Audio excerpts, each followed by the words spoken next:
Good morning students, good morning everyone. तो आज हम एक बेसिक टॉपिक स्टार्ट करने वाले हैं, मॉलिक्यूल्स की शेप। तो सबसे पहले मैं आपसे क्वेश्चन पूछना चाहती हूँ कि जो हमारा H2 मॉलिक्यूल होता है और जो हमारा CO2 मॉलिक्यूल होता है, दोनों में एटम बॉन्डेड होते हैं हमारे, लेकिन दोनों की स्ट्रक्चर जो हमारी होती है वो अलग अलग होती है।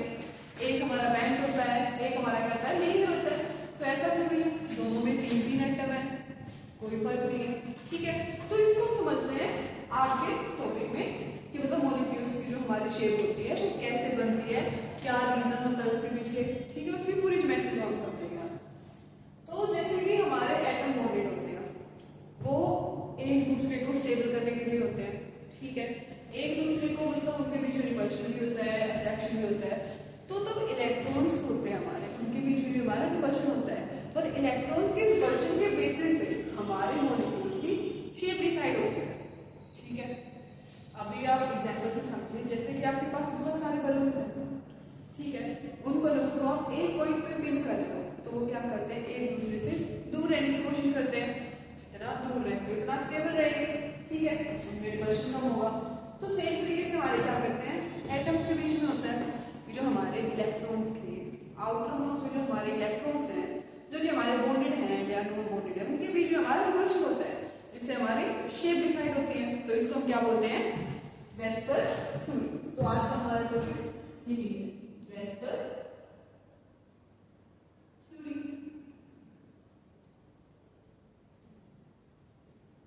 वेस्पर थ्योरी का हमारा मतलब क्या है, valence shell electron pair repulsion theory.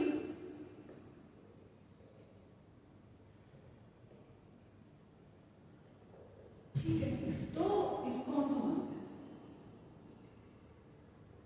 मतलब कोई भी हमारा एटम है, ये नोट नहीं करेंगे अभी, ये नोट करेंगे। ठीक है, कोई भी हमारा एटम है, इसके बाद हमारे जितने क्या है, हमारे इलेक्ट्रॉन पेयर होते हैं, उनके बीच में क्या होता है, हमारा रिपल्शन होता है, और वो अपने आप को क्या करते हैं, एक सिमेट्रिक वे से एक दूसरे को अरेंज करते हैं, जिससे हमारी फाइनल स्ट्रक्चर डिसाइड होती है। तो सबसे पहले आप मुझे बताएं कि क्या इलेक्ट्रॉन पेयर एक ही टाइप के होते हैं, हमारे अलग अलग नहीं हो सकती? कोई बताएगा सोच के? कोई? मैं ही बता देती हूँ। ठीक है, तो जो हमारे इलेक्ट्रॉन पेयर होते हैं वो हमारे क्या होते हैं, दो टाइप के होते हैं। कौन कौन से? एक तो हमारा होता है बॉन्ड पेयर, और दूसरा हमारा क्या होता है, लोन पेयर। अभी इनके बारे में कुछ आइडिया है आपको? बताओ, मैंने सोच के कोई तो बताओ। तो हमारे जो बॉन्ड पेयर होते हैं, मान लो तुम्हारी स्कूल में, इंस्टीट्यूट में कोई एग्जीबिशन हो रहा है। ठीक है, हमारी क्लास में कुछ बच्चे पार्टिसिपेट कर रहे हैं, कुछ ऐसे बोलते हैं कि नहीं हमें तो टेस्ट की तैयारी करनी है, हम नहीं पार्टिसिपेट कर पाएंगे, जो दूसरे होते हैं उनको अरेंज कर रहे हैं। तो ऐसे हमारे इलेक्ट्रॉन में होता है, जो हमारे एग्जीबिशन में पार्टिसिपेट कर रहे हैं उनको हम क्या बोलेंगे, पार्टिसिपेंट्स। सेम तरीके से जो इलेक्ट्रॉन पेयर हमारे बॉन्डिंग में पार्टिसिपेट कर रहे हैं उनको हम क्या बोलेंगे, bond pair. Means electron pair which participating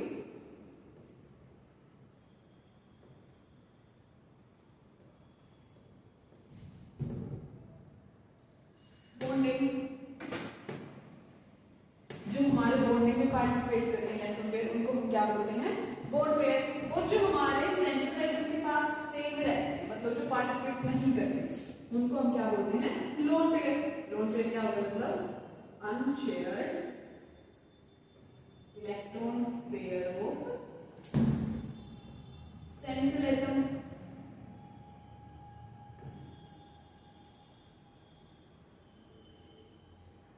ठीक है भाई, तो ये हमारे क्या होते हैं, लोन पेयर होते हैं, इनको हम लोन पेयर बोलते हैं। तो जो हमारे लोन पेयर होते हैं ना भाई, वो ज्यादा स्पेस ऑक्यूपाई करते हैं, मतलब जो पार्टिसिपेट नहीं कर रहा ऑब्वियसली वो दूसरों को परेशान नहीं करेगा, तो सेम तरीके से हमारा लोन पेयर होता है। तो इसके बारे में दो चीजें क्या लिख सकते हैं कि ये जो होते हैं ये लार्ज साइज होते हैं, लार्ज साइज के होते हैं तो क्या होते हैं, स्पेस ऑक्यूपाई होते हैं। और हमें पता है कि जो चीज स्पेस ऑक्यूपाई जो रिपल्शन इफेक्ट होगा वो क्या होगा, स्ट्रॉन्ग होगा। तो मतलब इसका जो रिपल्सिव इफेक्ट है वो क्या होता है हमारा, स्ट्रॉन्ग होता है। ठीक है, यहाँ से हमें इतना पता चला। अभी तुम सोच के बताओ कि जो हमारा बॉन्ड पेयर और लोन पेयर है वो तो अलग अलग इंटरेक्शन में शो हो सकता है। ठीक है, जरूरी थोड़ी ना कि लोन पेयर लोन स्ट्रक्चर के सारे या फिर एक स्ट्रक्चर के सारे लोन पेयर हो। ठीक है, तो इसका हम एक एग्जांपल से समझते हैं। जैसे कि हमारा कोई भी मॉलिक्यूल ले लो, हमने ले लिया H2। ठीक है, H2 को हम कैसे समझेंगे कि हाइड्रोजन होती है हमारे ऑक्सीजन से बॉन्ड बनाती है तो इसकी स्ट्रक्चर हमारे ऐसे कुछ होनी चाहिए, लेकिन ऐसे तो होती नहीं है। लेकिन मैंने पहले ही बोला था कि जो हमारा H2 है वो क्या होता है, बेंड होता है। बेंड क्यों होता है, इसमें हमारे ऑक्सीजन के पास हमारे क्या होते हैं, दो लोन पेयर होते हैं, दो लोन पेयर। तो एक लोन पेयर मैंने यहाँ पे बना दिया, एक लोन पेयर यहाँ पे बना दिया। तो इन दोनों के पास क्या होता है, हमारे इलेक्ट्रॉन्स हैं। तो जब चार इलेक्ट्रॉन्स एक साथ होंगे तो वो रिपेल करेंगे दूसरे को। ये हमने थ्योरी में पढ़ा था कि जो हमारे इलेक्ट्रॉन पेयर्स होते हैं वो एक दूसरे को रिपेल करते हैं स्टेबिलिटी के लिए, और मॉलिक्यूल क्या देते हैं, एक स्ट्रक्चर देते हैं। तो इनके बीच में क्या होगा, हमारा रिपल्शन होगा। तो यहाँ पे हमने सबसे पहला रिपल्शन क्या पढ़ा भाई, सबसे पहला हमने रिपल्शन क्या पढ़ा, लोन पेयर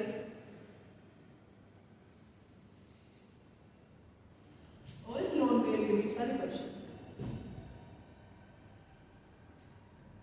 ठीक है, उसके बाद क्या होगा, यदि ये इसको धक्का देगा, ये इसको धक्का देगा, तो ये क्या करेगा, किसी साइड वाले को धक्का देगा। तो ऑब्वियसली क्या करेंगे, इसको भी रिपेल, इसको भी क्या करेंगे, रिपेल करेंगे। तो ये हमारा क्या है भाई, लोन पेयर, और ये हमारा क्या है भाई, बॉन्ड पेयर। ठीक है, तो दूसरा इंटरेक्शन हमने क्या पढ़ा कि लोन पेयर और बॉन्ड पेयर में भी क्या हो रहा है, रिपल्शन हो रहा है। तो दूसरा हमारा क्या हो गया, लोन पेयर और बॉन्ड पेयर में रिपल्शन हो रहा है। अब तुमने चला गई, तुमने क्या करा कि मैंने तो बोला था इनका रिपल्शन होगा, तो हम इसकी स्ट्रक्चर को कैसे बता देते हैं भाई कि ये हमारा ऑक्सीजन हो गया, यहाँ पे दो लोन पेयर हो गए हमारे, और ये हमें क्या बना दिए, हाइड्रोजन बना दिए। अब तो सारा सभी में इंटरेस्ट हो जाएगा भाई कि ये हमने स्ट्रक्चर बना दी मॉलिक्यूल, ये हमारा क्या है, H2 है। ठीक है, लेकिन भाई ये जो भाई साहब है इनका भी स्पेसिफिक साइज है, स्पेसिफिक साइज है। तो जो दोनों सेम साइज की चीजें हैं वो भी तो रिपेल करेंगे एक दूसरे को। तब ये दोनों सेम चार्ज के थे, सेम साइज के, ये रिपेल करेंगे तो ये भी क्या करेंगे, रिपेल करेंगे एक दूसरे को। और ये दोनों क्या थे हमारे, बॉन्ड पेयर। तो तीसरा इंटरेक्शन हमने क्या पढ़ा भाई कि जो हमारा क्या है, बॉन्ड पेयर और बॉन्ड पेयर के बीच में भी क्या होगा, हमारा रिपल्शन होगा।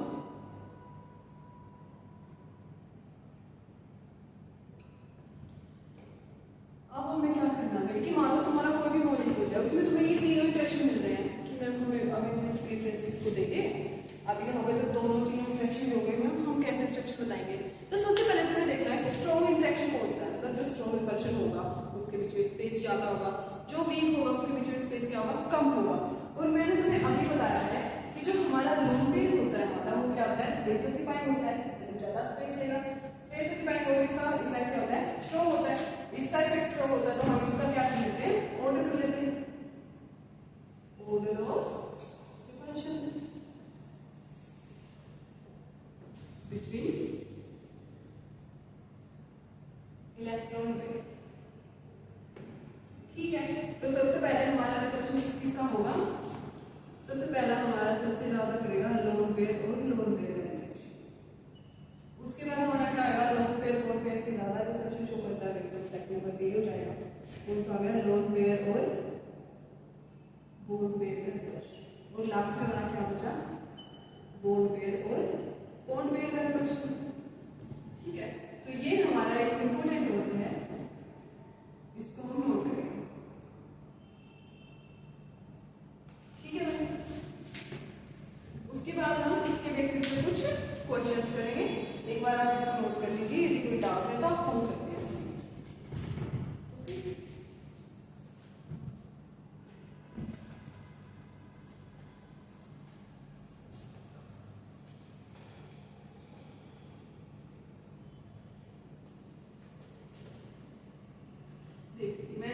स्टार्टिंग में क्वेश्चन पूछा था कि जो हमारा H2 होता है वो जो हमारा CO2 होता है, इसकी स्ट्रक्चर क्या होती है? हमारी बेंड होती है।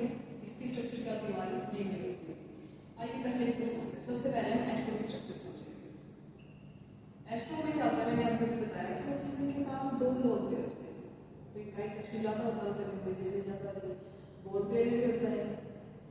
तो ये क्या होगा? हमारे हाइड्रोजन। इस स्ट्रक्चर को हम क्या बोलते हैं? बेंड। ठीक है भाई। दूसरा एग्जांपल है मेरा CO2 का। CO2 में क्या होता है भाई? कार्बन हमारा क्या होता है? सेंट्रल एटम होता है। सेंट्रल एटम हमारा होता है जिससे बाकी के बॉन्ड्स हमारे बनते हैं। ठीक है, तो उसको हम सेंट्रल एटम बोलते हैं, उसके साइड में होते हैं उनको हम अरेंज करते हैं। तो जैसे कि हमारा CO2 हो गया, तो कार्बन हमारा सेंट्रल एटम डबल बॉन्ड बनाएगा ऑक्सीजन के साथ, यहाँ पे ऑक्सीजन। अब तो सोचो मैं बेशक यहाँ पर कोई लोन पे नहीं है, बट इनके बीच में बिल्कुल स्ट्रेट हो गया, तो चार बॉन्ड एक साथ आ गए। इसका भी रीजन है कि यहाँ पे ऑक्सीजन की क्या होते हैं? दो लोन पेयर होते हैं, जो कि क्या करते हैं? इसको इसी तरीके से स्टेबल रखते हैं। क्योंकि यदि ये नीचे हो गएंगे तो इनमें क्या बढ़ेगा? रिपल्शन होगा। ऊपर जाएंगे तो भी इनमें क्या होगा? रिपल्शन होगा। तो रिपल्शन को हम करके इन्होंने क्या बनाई? लीनियर स्ट्रक्चर बनाई। ठीक है, अभी हम मतलब इन दोनों तो क्लियर हो गया। अभी हम बाकी की स्ट्रक्चर्स देखते हैं इसके बेसिस पे, जो कि हमारे मैथड थ्योरी ने हमें बताया।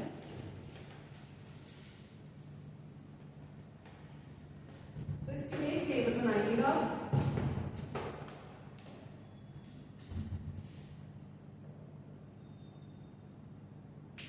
टेबल में यहाँ पे हम क्या लिखेंगे कि हमारा बेसिक फॉर्मूला क्या होगा। ठीक है, यहाँ पे हम क्या लिखेंगे? स्ट्रक्चर। यहाँ पे हम क्या लिखेंगे? शेप। फिर यहाँ पे हम क्या लिखेंगे? एंगल। ये सारी चीजें हमें सिर्फ वेक्टर थ्योरी से पता चलती है। ठीक है, तो सबसे पहले हम फॉर्मूले में क्या लिखेंगे? सबसे पहले मान लेते हैं आप दो चीजें तो बोर्ड बनाएंगे, कम से कम तीन तो चाहिए होंगी हमें। ठीक है, तो सबसे पहले हमने क्या ले लिया कि हमारा AB2 हमने मॉलिक्यूल ले लिया कोई। इसके एग्जांपल में हम CO2 को ले लेते हैं। अभी अभी हमने इसकी स्ट्रक्चर पढ़ी है। इसकी स्ट्रक्चर कैसी होती है? हमारी लीनियर। लीनियर शेप को स्ट्रक्चर में कैसे बनाएंगे? CO। ठीक है, इसको बेसिकली कैसे डिफाइन करते हैं? हम ऐसे। ये कैसी हमारी लीनियर शेप है भाई, और लीनियर है तो एंगल कितना होगा हमारा? 180 डिग्री। उसके बाद हम सेकंड एग्जांपल किसका लेंगे? AB3 का। AB3 को हम कैसे लिख सकते हैं भाई? जैसे कि A बीच में हो गया हमारा, ऐसे अरेंज कर सकते हैं।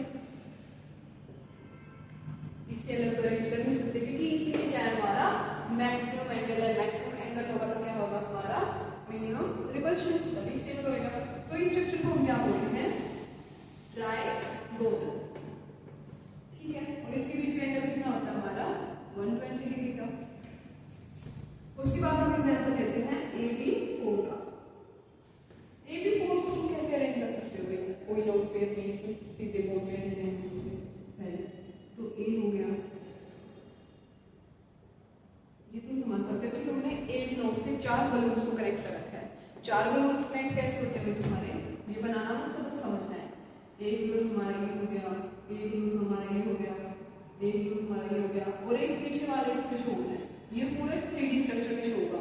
एक वाला बलून ऊपर हो गया। ठीक है, इसको हम ऐसे समझ सकते हैं। एक ये हो गया हमारा, एक ये हो गया, एक ये हो गया, और एक हमारा क्या हो गया? ऊपर हो गया। तो इस तरीके से हमारे चार बॉन्ड क्या होते हैं? स्टेबल होते हैं। एक यहाँ पे हो गया, एक यहाँ पे हो गया। इसको तुम किसी भी साइड से देखोगे तो ये सेम दिखेगा तुम्हें, और इस स्ट्रक्चर को हम क्या बोलते हैं? टेट्रागोनल। ठीक है, इसको हम क्या बोलते हैं?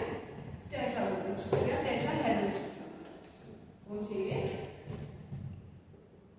टेट्रा। ठीक है, और इसमें एंगल हमारा कितना आता है? 90 का। ये बोलने की बात है, ये सिर्फ तब होगा जब एक प्लेन में होगा। ठीक है, तो यदि 3D में है तो हमारा एंगल कितना होगा? 109.5 डिग्री होगा। ठीक है, यहाँ पे आप बनाए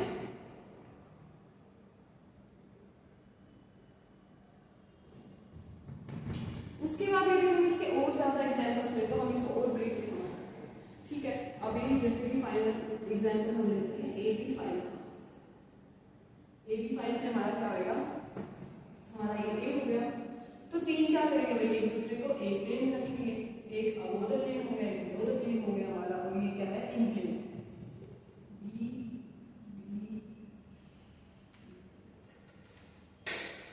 इसको तुम समझ सकते हो भाई ऐसे कि जैसे ये तीन तो हमारे ऐसे हो गए,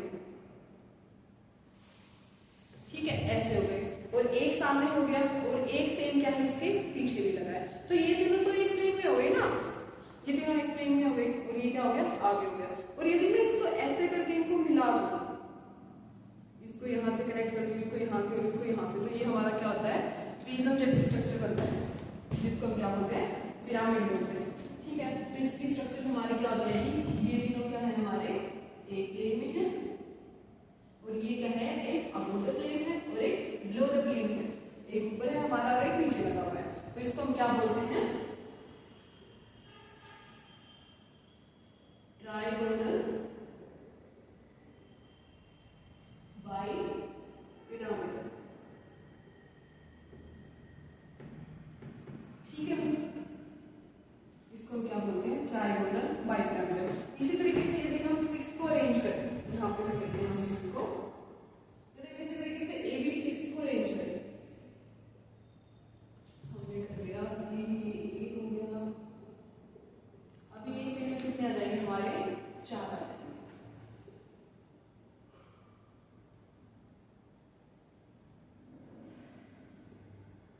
ठीक है, ये हमारे क्या है एक प्लेन में, और इस स्ट्रक्चर को हम क्या बोलते हैं टेट्रागोनल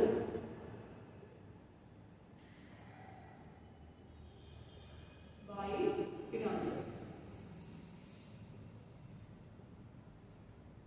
ये बाई किसमें लगा है भाई, ये दो पिरामिड बन रहे हैं, ऊपर की साइड में बन रहा है,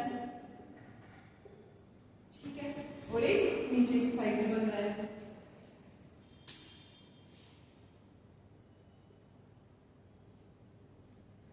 ठीक है। तो ये हमारे क्या बन रहे हैं भाई दो पिरामिड की स्ट्रक्चर बन रही है, ठीक है। एक होता तो हम सीधा टेट्रागोनल पिरामिड बना देते हैं, यदि नीचे वाला हम नहीं लेते तो क्या हो जाता है टेट्रागोनल पिरामिड। उसकी स्ट्रक्चर हमारी कैसी होगी, ए है हमारा, इसके साथ हमारे 4 भी लगे हैं और एक भी हमारा ऊपर लगा है, ये हमारा क्या हो जाता टेट्रागोनल पिरामिडल स्ट्रक्चर हमारी हो जाती है, ठीक है। तो ये हमारी वेस्टमैन थ्योरी थी, जो कि हमें सारी मॉलिक्यूल्स की शेप एक्सप्लेन करने में हेल्प करता है। अब तुमने ये समझ तो लिया, तो कुछ होमवर्क लिखो, ठीक है। होमवर्क में क्या करना है,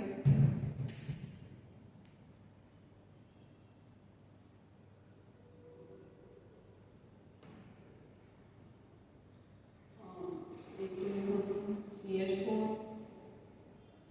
NH3 और PCl5 PCl3, ठीक है। चलो ये तो मैं तुम्हें बनवा भी देती हूँ, तो जिससे तुम्हें इजी रहेगा। तो सबसे पहले हम CH4 का लें, तो CH4 में क्या होगा हमारा 4 क्या है बोन पेयर है, लोन पेयर कोई है, तो क्या हो गया 4 इलेक्ट्रॉन पेयर हम बोल सकते हैं, इलेक्ट्रॉन पेयर मतलब हमारे इसमें क्या है बोन पेयर है, 4 बोन पेयर मतलब AB4 की स्ट्रक्चर हमने कैसे देखी थी टेट्राहेड्रल, तो इसकी भी कैसे हो जाएगी टेट्राहेड्रल, सेम तरीके से, ठीक है। और यदि मैं NH3 को लिखूं तो इसमें क्या है भाई है तो 4 ही इलेक्ट्रॉन पेयर, लेकिन यहाँ पे क्या है 3 बोन पेयर है और एक क्या है लोन पेयर, तो क्या है 3 बोन पेयर और एक क्या है लोन पेयर। अभी इसकी स्ट्रक्चर को कैसे बनाएंगे कि मैं इसको 4 के अंदर ले लेते हैं, ऊपर हम लोन पेयर एडजस्ट कर देंगे और नीचे हम क्या कर देंगे बोन पेयर एडजस्ट कर देंगे। ये तो चारों पोजीशन वैसे भी इक्विवेलेंट है, तुम किसी भी पोजीशन पे लोन पेयर दिखा सकते हो, ठीक है। लेकिन NH3 में क्या होता है वो टेट्राहेड्रल नहीं बनाता, वो क्या करता है यहाँ पे अपना लोन पेयर एडजस्ट करता है, यहाँ पे एक हाइड्रोजन हाइड्रोजन हाइड्रोजन, तो ये तुम्हें क्या लग रहा है कुछ पिरामिड जैसा नहीं लग रहा स्ट्रक्चर कि मैं नहीं है इसको देख लूंगी, तो इस तरीके से दिखा रहा है,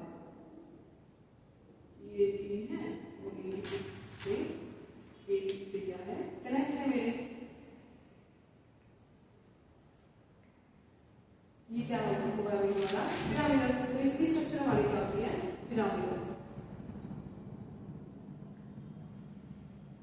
क्योंकि हम क्या करते हैं, हमारे शेप में हम सिर्फ बोन पेयर को काउंट करते हैं, लोन पेयर रिपल्शन शो करते हैं, लेकिन काउंट हम सिर्फ बोन पेयर को करते हैं।